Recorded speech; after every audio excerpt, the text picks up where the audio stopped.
Thank you, Mr. Clark. Welcome, ladies and gentlemen. Glad to have everyone on with us today.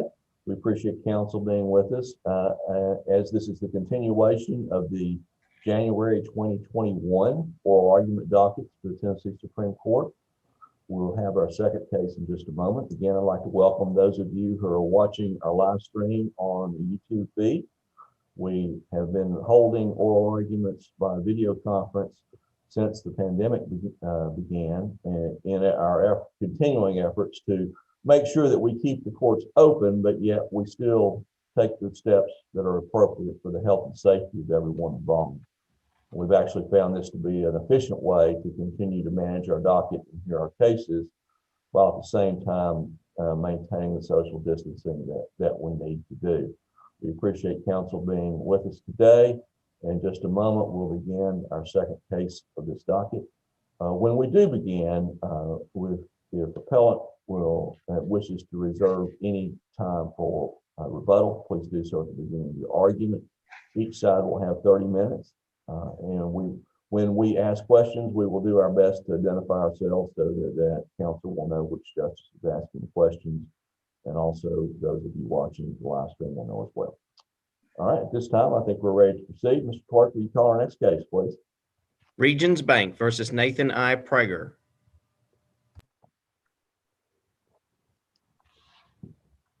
All right. Good morning, Your Honor. Joe Barton here for Mr. Prager. All right. Good morning, I apologize. Good morning, Your Honor. This is Tyler Brown for the petitioner. With the court's permission, may I please reserve 7 minutes for rebuttal? Yes. You may proceed. Thank you. Thank you. Good morning again, Your Honors. Again, my name is Tyler Brown. I'm part of the Blount County Bar and represent the petitioner, Regions Bank, in this matter. I understand that the court has already read the petitioner's brief and is familiar with the facts of this case. However, much of this case revolves around the facts and the sequence of events leading up to the appeal, and accordingly, if the court will permit, I would like to focus on those facts. The first suit in this matter was filed against Nathan Prager on May 2nd, 2014, and alleged a breach of contract. The parties took discovery and attempted to settle the matter over the ensuing months, but they were unable to reach an agreement. While the parties were working on a potential settlement, the trial court entered an order of dismissal for lack of prosecution. That was entered. This is Justice Clark. Just to clarify, neither party filed the motion to dismiss for lack of prosecution, right? That's correct, Your Honor. It was. And was this done as part of a regular docket call or a local rule that permits trial courts to periodically bring people into court and inquire of them the status of their case? Under what authority did the order get entered? My understanding, Your Honor, is that it was from the local rules that permit the court to raise it on their own initiative if there's no action taken in a case within a certain amount of time. And that is what happened here. The trial court did enter the dismissal on its own accord. However, neither party received notice from the court beforehand that the suit had been placed on the dismissal docket. And likewise, neither party was served with a copy of the order of dismissal after the dismissal had been entered. The parties, unaware of the dismissal, continued to attempt to settle the matter, and first became aware of the order of dismissal almost a year after it was entered, and they became aware on June 29th of 2017. And at the time, petitioner's counsel learned that the order dismissing the first suit did not state whether the dismissal was with or without prejudice. After learning of the dismissal, which again was almost a year after it had taken place, petitioner filed this motion to set aside the dismissal. A hearing was held on July 25th of 2017. And at that time, both counsel for the petitioner and respondent's previous counsel, Roger Stone, appeared in court. And at that time, they both advised the trial court that they had not received notice that the case had been placed on the dismissal docket. And they informed the court that they had not received a copy of the order of dismissal after it had been entered. Despite the issue. Mr. Brown, this is Justice Page. I'm concerned about those facts you just told us concerning that the parties didn't know it was on the dismissal calendar and then didn't get a copy of the order. What does that do to that order? Does it render it a nullity if it's not served on the parties? Where are we with that order?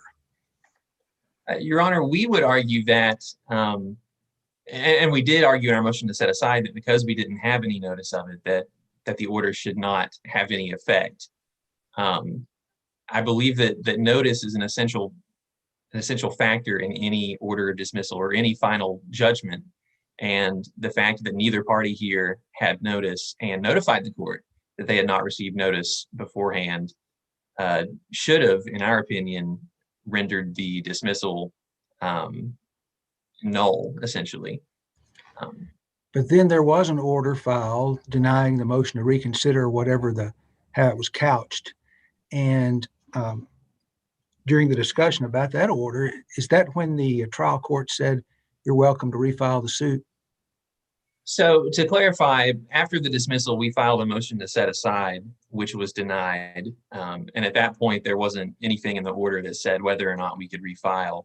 So that's when we filed the motion to reconsider. Right. And at that point, in the court's verbal ruling, the court said, quote, "You're welcome to refile the suit," end quote. And additionally, the trial court incorporated the transcription of that verbal ruling into its written order by reference. And so it's our position that the order denying the motion to reconsider in that first suit clearly said that we had permission to refile, and therefore we relied on that court's order and refiled the suit. Mr. Brown, this is Justice Clark again. Isn't that the order on the motion to reconsider is the only order that's actually in the record, right? These earlier ones you have referred to are not in the record. So I take it no issue from either party about whatever they said. Our only issue with the original dismissal was just that we didn't have notice of it and didn't have a chance to contest it. But beyond that, no, we don't have any issue with those orders or dispute what they said. We are unable to see whether that original order purported to say that a copy was sent to you or anything like that. Oh, okay. I don't believe that one was, like I mentioned before, both the opposing attorney at the time and our office, the attorney who appeared for us, we both informed the court that we had not received it. So I don't know if it was There's sent. no issue on that then. Right. So, Is Mr. that Brown, order in the court file? Is that order of the August 2016 order in the court's file? Does it exist? Has anybody seen it? It may be in the court's file for the original suit. I don't believe that it made it into the court's file for the second suit. Okay, it's a different case number. Correct. Okay, I understand. I'm sorry, Justice Page, I think I interrupted you. well, I was just going to ask that, let me understand the August 6th, 18 order. That is in this case we're talking about now, right? When it was dismissed, but based on res judicata, correct? I believe that the order dismissing our second suit based on the doctrine of res judicata, I believe that was entered on September 8th of 2018, yes. Okay. I've got it now. Go ahead. All right. As I mentioned before, we relied on the trial court's order denying the motion to reconsider and the transcription of its verbal ruling when we refiled the second suit, which is this present case, in August of 2017, on August 8th specifically, which was within 1 year of the original dismissal. Respondent, now represented by its current counsel, filed his motion to dismiss the second suit on June 29th of 2018 and argued that the first suit had been adjudicated on the merits pursuant to Rule 41.02 of the Tennessee Rules of Civil Procedure and was therefore barred by the doctrine of res judicata. However, in that motion to dismiss, the respondent did acknowledge in paragraph 8, which you can find on page 7 of the record, that the trial court had given petitioner permission to refile its suit. Despite the trial court's previous statement that petitioner had the right to refile, and despite the respondent's acknowledgement of that fact, the trial court granted the motion to dismiss on September 8th of 2018. 6 days later, petitioner filed its motion to reconsider, arguing that the dismissal of the first suit was intended to be without prejudice based upon the trial court's written order. And we also argued then and still argue now that the dismissal of the second suit was exceptionally prejudicial to the petitioner, whose claim against respondent will be forever barred as a result of the trial court's ruling, absent appellate relief. The respondent filed a response, argued that Rule 41.023 is clear. It states that a dismissal that doesn't state whether or not it is with or without prejudice is therefore with prejudice. And petitioner will concede that that is what the text of Rule 41.023 says. However, we submit that the trial court's order denying the motion to reconsider in the first case, it modified the original order of dismissal and specified that it was intended to be without prejudice. We don't believe that the trial court's intent was changed by the fact that it misquoted Rule 41. We believe that the clear intent of the trial court, based on its order denying our motion to reconsider, was for the first suit to be dismissed without prejudice. When this matter was heard on March 22nd of 2019, the court stated that its previous ruling that petitioner could refile its suit was a, quote, sidebar comment, end quote, and was not meant to be relied upon. You can find that quote in the transcript of evidence on page 13, lines 1 through 9. So again, and I apologize for belaboring this fact, the trial court specifically and explicitly incorporated into its order denying the motion to reconsider that petitioner was welcome to refile its suit. Your Honors, this case and the two issues presented for review, we believe that they're fairly straightforward. The first issue is whether the trial court and the Court of Appeals erred in determining that the doctrine of res judicata barred the second suit. And we believe that the applicable facts lead to the simple conclusion that both the trial court and the Court of Appeals did err in determining that the doctrine of res judicata barred the second suit. First and foremost, as noted in our brief, the trial court's statement that petitioner could refile its suit was not a sidebar comment. The three judges in the Court of Appeals could at least agree on that. Because the statement was not a sidebar comment, and because it was specifically incorporated by reference into the trial court's written order dated August 4th, 2017, the trial court should have been bound by that ruling, which again, we would contend makes it clear that the dismissal of the first suit was intended to be without prejudice. We believe that it would be nonsensical for the trial court to state in a written order that petitioner could refile its suit if it had simply intended to dismiss that suit once it was refiled. And because it would be nonsensical for it to do so, the only logical conclusion we believe is that the trial court intended for the petitioner to be able to refile its suit and to proceed on the merits in the second suit. In other words, the trial court clearly meant for its dismissal of the first suit to not be on the merits and therefore not a final judgment.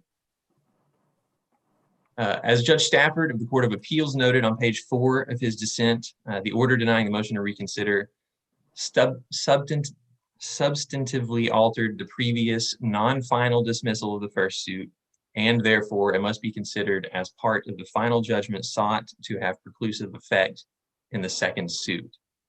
And additionally, on page 5 of his dissent, he correctly stated that there is simply, or excuse me, that quote, there is simply no reasonable interpretation of the trial court's order other than indicating an intent that a second suit be allowed, end quote. So because the order denying the motion to reconsider altered the original suit, it became controlling for the purposes of a res judicata analysis. And as a result, both the trial court and the appellate court erred when they limited their analysis of the res judicata defense to the content of the original order of dismissal only.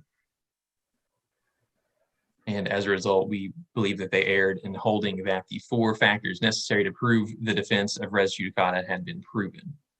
And those four factors are: one, that the trial court had jurisdiction in the first suit; two, that the parties are the same in the second suit; three, that the claim is the same as asserted in the first suit; and four, that the underlying judgment was final and on merits.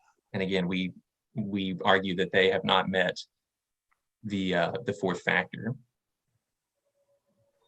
The second issue present in this appeal is whether the Court of Appeals erred in finding no abuse of discretion by the trial court in its decision to deny our motion to reconsider in the second suit. It's our position that they did err, as this court previously stated in Lee Medical Incorporated versus Beecher. A court abuses its discretion when it causes an injustice to the party challenging its decision by: one, applying an incorrect legal standard; two, reaching an illogical or unreasonable decision; or three, basing its decision on a clearly erroneous assessment of the evidence. And here, the trial court's decision to dismiss the second suit was both illogical and unreasonable, and the decision caused a severe injustice to Petitioner by dismissing its suit after the court had explicitly stated that Petitioner could refile.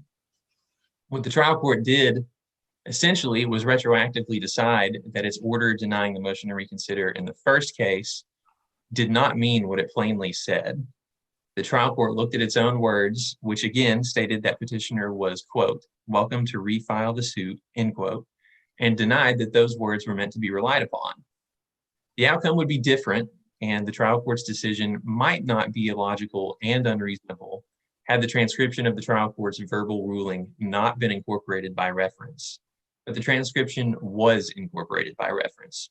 And as Judge Stafford stated in footnote 5 on page 4 of his dissent, if the trial court did not intend all of its oral statements to be included in the written order, it was the trial court's responsibility to draft an order reflecting that judgment. Instead, the trial court, by including the transcription of its verbal ruling, evinced an intent that the petitioner should be able to refile. Because the statement was not a sidebar comment, it should not have controlled the trial court's decision as to whether the doctrine of res judicata applied. Instead, the trial court illogically and unreasonably ignored its previous ruling and dismissed the second suit. And this issue brings me to my final point. Parties must be able to rely upon statements made by courts in their written orders. As this court has previously held, and as both parties in this appeal agree, trial courts speak through their written orders. Like other written instruments, orders and judgments should be interpreted and enforced according to their plain meaning. That's from the holding in Morgan, Keegan and Company versus Smythe from 2013. This court additionally held in 2008 in Convalinka versus Chattanooga Hamilton City Hospital Authority, quote, if the language in an order is clear, then the literal meaning of the language in the order controls, end quote.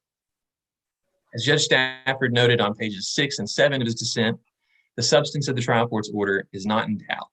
The language of the order clearly states that plaintiff may refile its suit. Your Honors, again, there's no disagreement from Petitioner as to what Rule 41.023 says. By the text of the rule, and in the absence of the trial court's August 4th, 2017 order denying the motion to reconsider in the first suit, it would be clear that the first suit was dismissed with prejudice. However, the trial court's statement in its later order modified the original dismissal and clarified that it was intended to be without prejudice. As Judge Stafford stated in footnote 5 on page 4 of his dissent, parties are entitled to rely on statements made in trial court's orders and should not be required to parse rulings to determine which of the statements constitute binding rulings and which cannot be relied upon, end quote. If courts like the trial court here are allowed to disregard the content of their own written orders and interpret them in ways that are inconsistent with their plain meaning, parties will no longer be able to rely on the courts to administer justice. And when orders do not mean what they plainly say and courts are not bound by their written words, there can be no effective administration of justice in this state. In conclusion, the trial court abused its discretion and reached an illogical and unreasonable conclusion in deciding that plaintiff's second suit was barred by the doctrine of res judicata. The dismissal of the first suit was not on its merits and therefore did not bar the second suit. Petitioner will suffer exceptional harm if the dismissal of its second suit is allowed to stand. I believe Judge Stafford correctly summed up what would happen if the dismissal of the second suit is allowed to stand. On page 6 of his dissent, he stated that the trial court will be excused from its, quote, clearly erroneous, end quote, interpretation of the law by reinterpreting its written statement as merely a sidebar comment rather than an integral part of its written ruling. The respondent will be excused from having to defend this case on the merits by asserting that the trial court's order denying the motion to reconsider in the first suit is either irrelevant or does not mean what it says.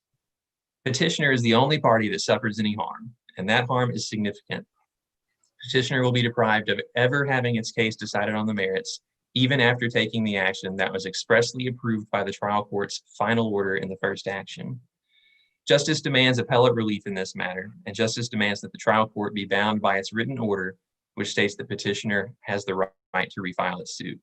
Without relief, petitioner's cause of action against the respondent will be forever extinguished, and this state's preference for adjudicating cases on their merits will be disregarded.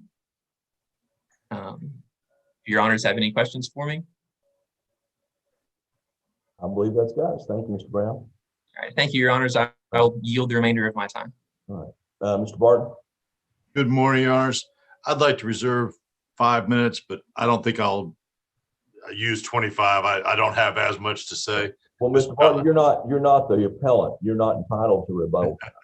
It's been a long time since I've seen y'all. Good morning, Your Honors. Then we won't worry about that. I've looked over both my brief and his brief, and I remember what June Entman told me back in 1985. The law rewards the diligent. She gave us all the equitable maxims, and that's very applicable in this case.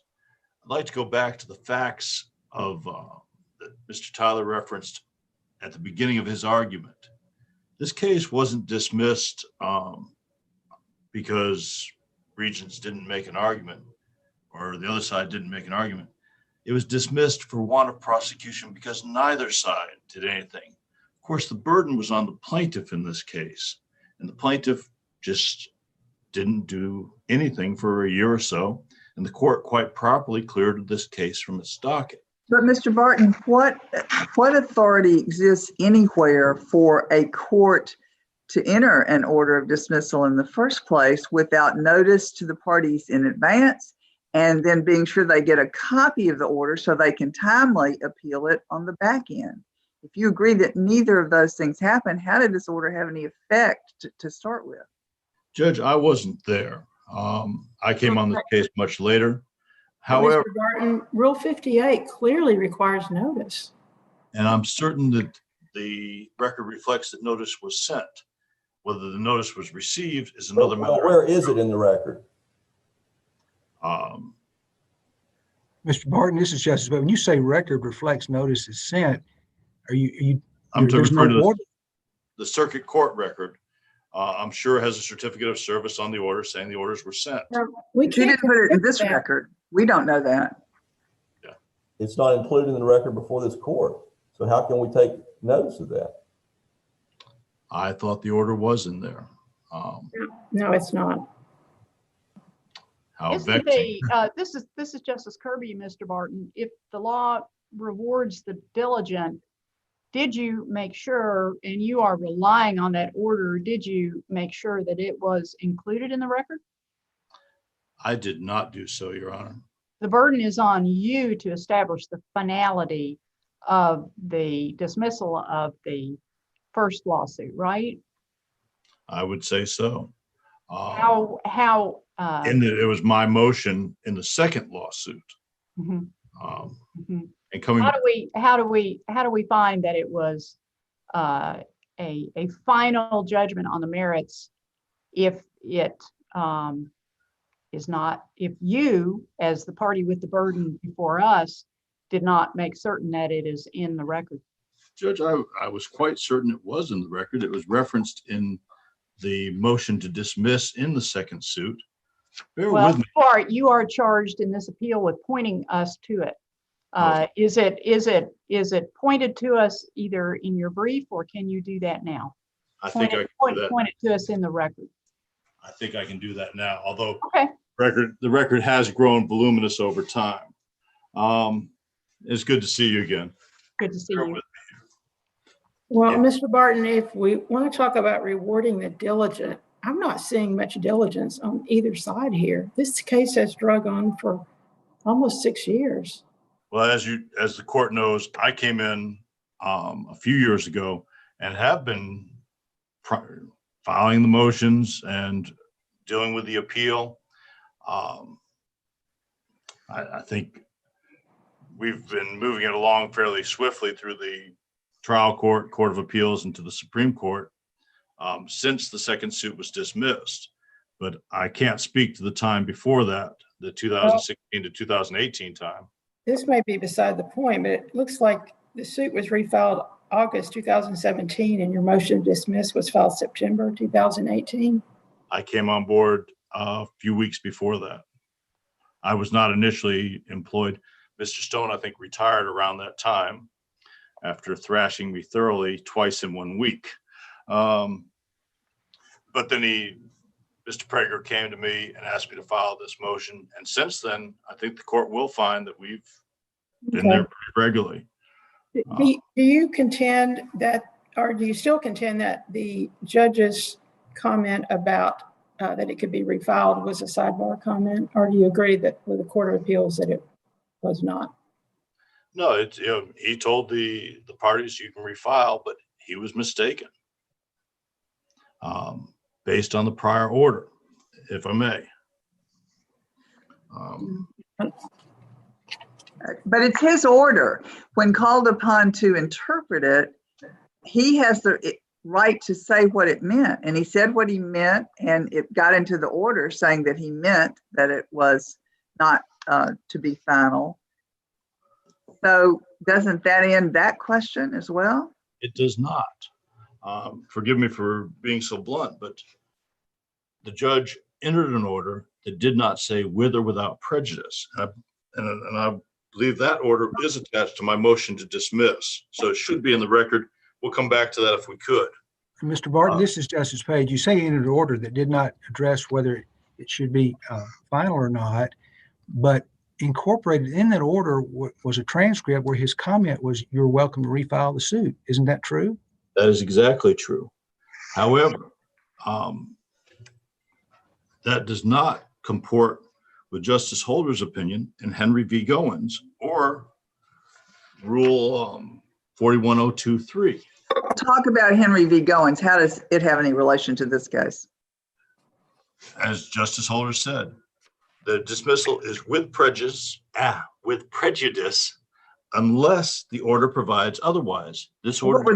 What were the relevant facts in that case? Because here we have a case where no party filed a motion, no party had notice. The judge entered the first order without the parties knowing it, and then didn't tell them he had entered it. So the way that we deal with motions to dismiss for failure to prosecute, none of that happened. And it wasn't until months later when the lawyers learned that they came in timely based on when they learned and started making the arguments they would have made if they had been given notice on the front end. Well, let's come back to that if we could, Justice. It was 10 months before they realized their case had been dismissed. It goes because back they were still working on it. It was an active case to them. If it was an active case, they would have done something with the court. Is there something in the record that says that, or authority that you're citing for that last sentence you just said? Well, if you don't Discovery is active, conversations between lawyers is active, depositions are active, but they don't take place in a courtroom. As I said, Your Honor, I was not present, but if your case has been dismissed for close to a year and you don't realize it, that argues for a lack of diligence. And does it also point to a lack of notice in Rule 58? Judge, as I said, I wasn't there. Okay, well, we weren't either, and we can't presume what we think might have happened. Well, Mr. Barton, the pivotal issue in this case is that you have the burden before this court to show that the first dismissal was final and on the merits. I want to know what in this record you are relying on that establishes that point, both the majority on the Court of Appeals and the dissent said the first two orders in the first lawsuit, the original dismissal for failure to prosecute and the denial of the motion to set aside, both the majority and the dissent said those orders are not in the record. So what do you point to that says affirmatively, that establishes affirmatively that the dismissal of the first lawsuit was final and on the merits? Judge, I would point to Rule 41.023, which states, unless the court in its order for dismissal otherwise specifies a dismissal under the subdivision and any dismissal not provided for in this Rule 41, other than dismissal for lack of jurisdiction or for improper venue or for lack of an indispensable party, operates as an adjudication upon the merits. If we don't have the orders before us, how do we have any idea what they said? Judge, that order is part of the Court of Appeals record. Both the majority and the dissent said it was not in the record. Both of them said in the opinions that it was not in the record. We have the same record they had. Bear with me here. Okay. I did not see that in the opinion, but I wasn't looking for that. Well, if it's in the record, I'm sure we'll be able to locate it. It would have been appended to the motion to reconsider, and it would have been appended to my motion to dismiss, both of which are in the record.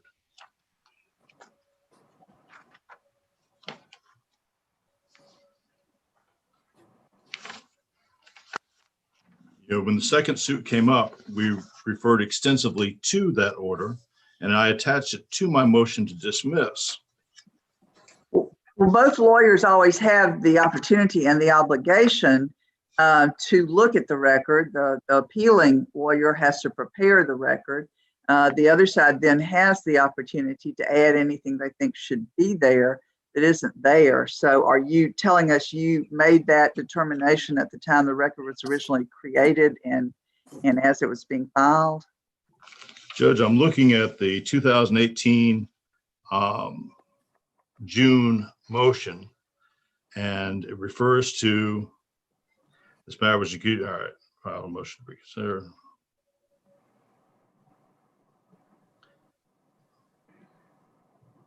Notwithstanding the third order, all right.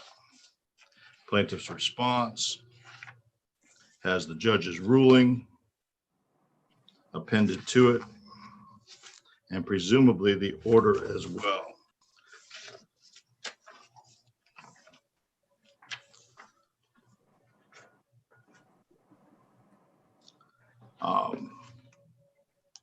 I'm sorry, Judge, I didn't prepare for that one. Okay. I thought it was there, and I was convinced it was there, and I'm still certain it's there somewhere.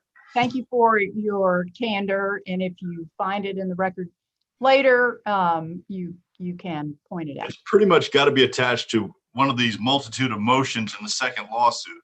I remember seeing it. I remember talking about it. I remember it being appended, but I must admit I braced for a different argument this morning. Okay. Well, if you find it in our record later, you are welcome to point it out to us. I will do so. And as I said, the file's about 4 or 5 inches thick since I've gotten it. But let's come back to the legal argument, if I might. We have a dismissal for want of prosecution, which the court, this circuit court, ruled after being confronted with Goins, nope, that's an adjudication on the merits, that you're entitled to a dismissal. I'm still now focused on the missing order. Your Honors, I promise I will find that. And I know it was appended to at least 2 of the motions.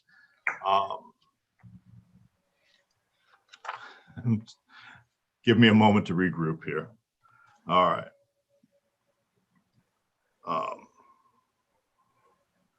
Mr. Tyler said something. We believe the court intended to dismiss without prejudice, but he does not have, but he, the appellant, has not produced an order that says they intended to dismiss without prejudice, which gets us to the abuse of discretion. Regions Bank had a year or so in which to make a motion for summary judgment if there were no issues on the facts. Obviously, this was a contested matter. Otherwise, there wouldn't have been negotiations and discussion. And they did not resolve the case. They did not settle the case. And the case was dismissed purportedly without either party knowing of it. And I have no basis to dispute that. As I said, I wasn't there. And the fact that they waited 10 months to a year to file their motions or the second suit argues in favor of that. But what they didn't do was try to set aside the dismissal for want of prosecution. And that would have been the better remedy under the rules. But isn't that, I thought that I thought there was a motion to set that aside. That was my understanding. Not in the But there first. was a motion, first there was an order of dismissal for lack of prosecution, which nobody knew about, nobody got notice of. Then there was a motion to set aside, that was denied. Then there was a motion to reconsider the denial of the motion to set aside. And that's the only order from the first suit, is my understanding, that we have. And that is the order to which the transcript is attached, where Judge Russell says you can refile your suit. So that's my understanding. If I'm wrong, I hope you will correct me. But No, you're correct. I'm sorry. I'm still puzzled by the lack of the missing item in the record. okay.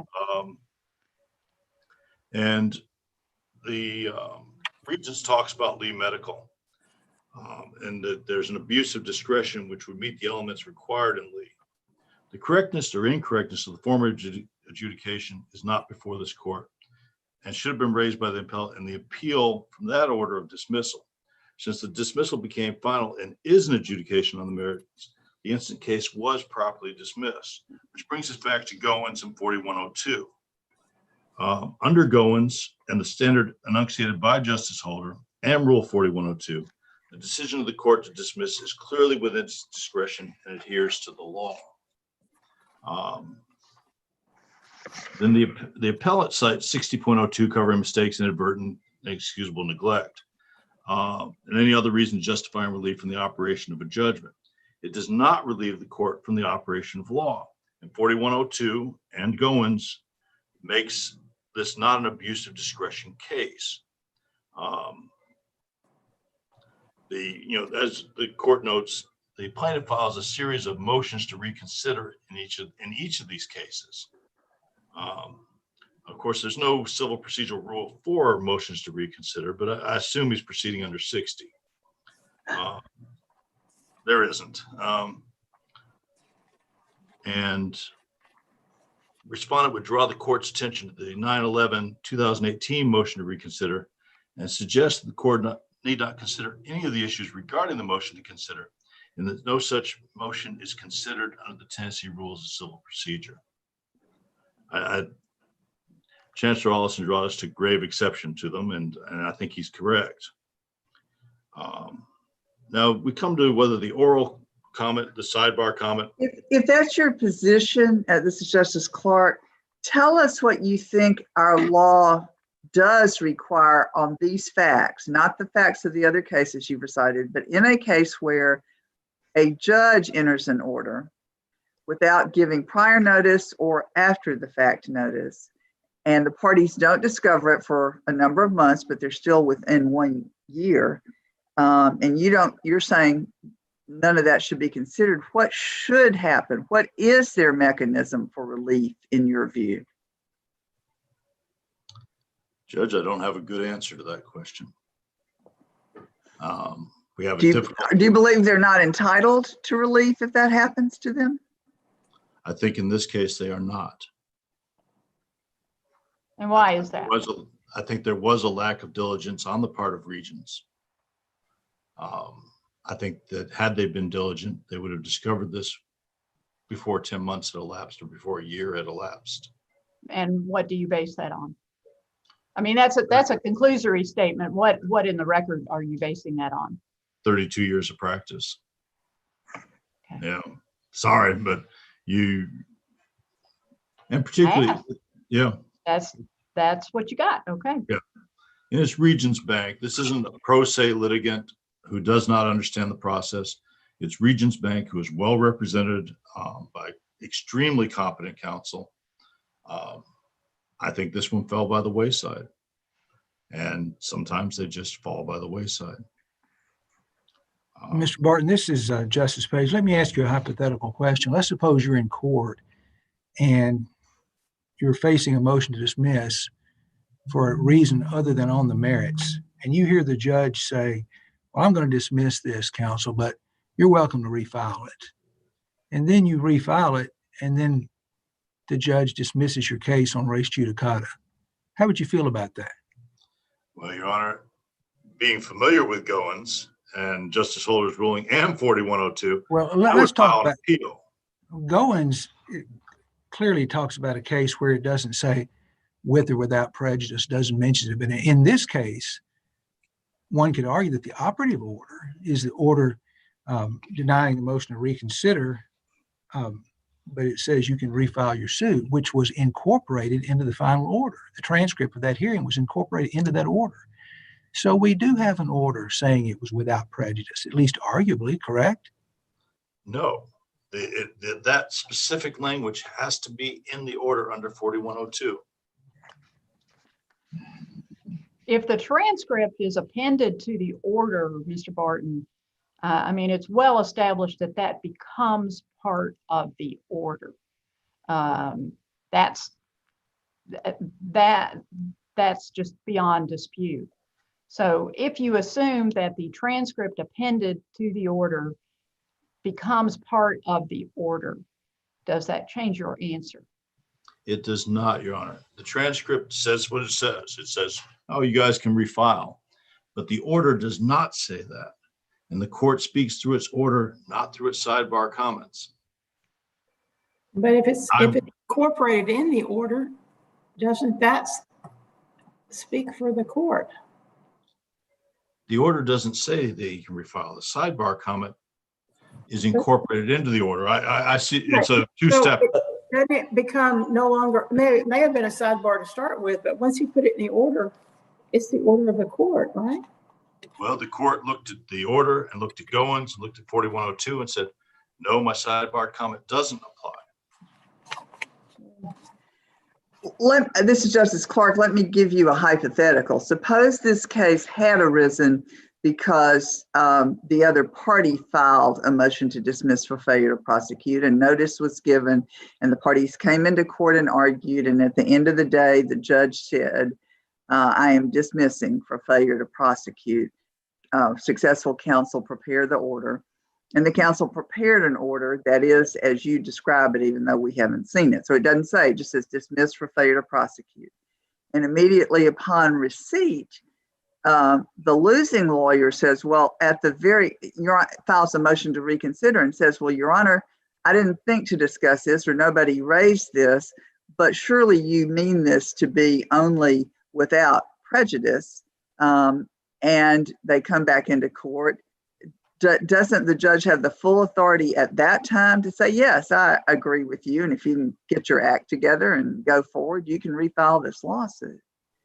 Are you saying that the once something goes down on paper, that there is no time, not even 24 hours or 3 days or 1 week or 30 days to ask the judge for clarification? Not at all, Your Honor. And Judge Russell is very diligent about going line by line with the order and correcting anything he thinks is wrong. He may not think about that while he's sitting in the courtroom either. It may just be thought about after the order is presented. And if I understand the question correctly, yes, the judge can change it at any time. So why can't he, under the facts of this case, as he apparently did by saying you may refile? It is not intended to be on the merits. Judge, I don't have any answer other than the one I've given. In the order, it does not reflect without prejudice. And the court speaks through that order.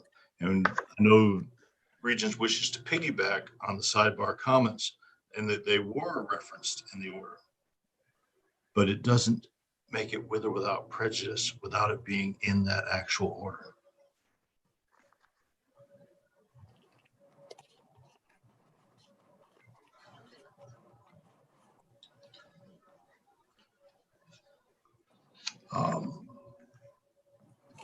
And that brings us back to the issue of whether an oral comment excuses Regions Bank's counsel from adhering to TRCP 4102 subparagraph 3. And the Court of Appeals, and as I've indicated in my brief, it does not excuse it. Once again, this is not a pro se litigant. This is not a new law firm that has no experience. This is Regions Bank counsel. They are learned and experienced, and they have more knowledge than, in that firm than most folks get. They're not ignorant of the law. They know 4102 better than I do, most likely. And the dissent acknowledges that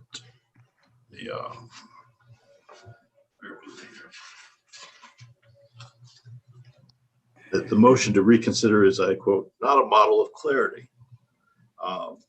They were confronted with a difficult situation and filed an improper motion, a motion to reconsider, and it's not a model of clarity.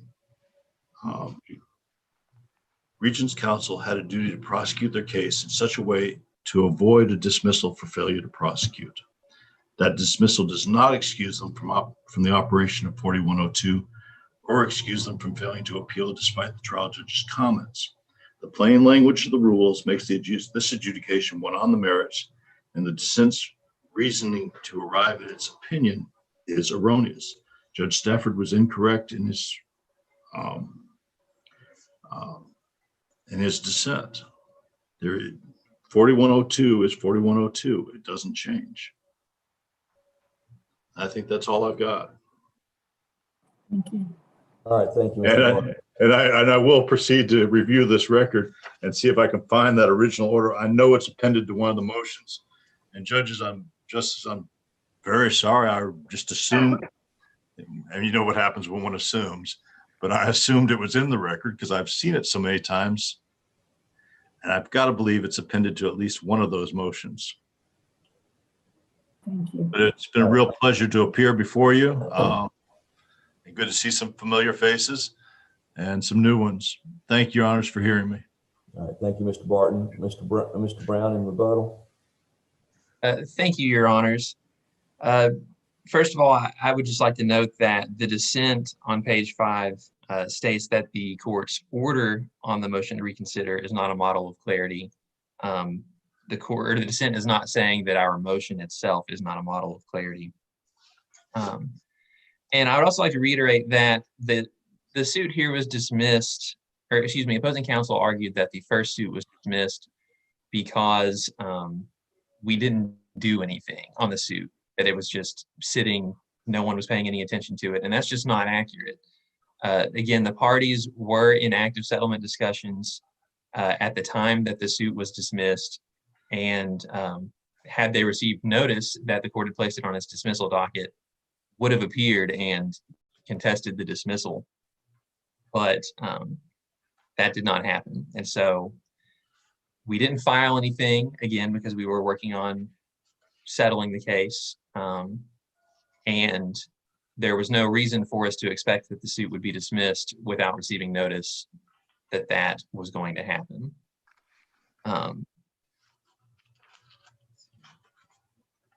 Opposing counsel had also argued that that we did not produce any order which shows the first dismissal was intended to be without prejudice. And again, petitioner would argue that the order denying the motion to reconsider, which is included in the record at page 27, it specifically says, quote, unless it is designated with prejudice, it is neither with or without prejudice, and that doesn't bar a refiling of the suit.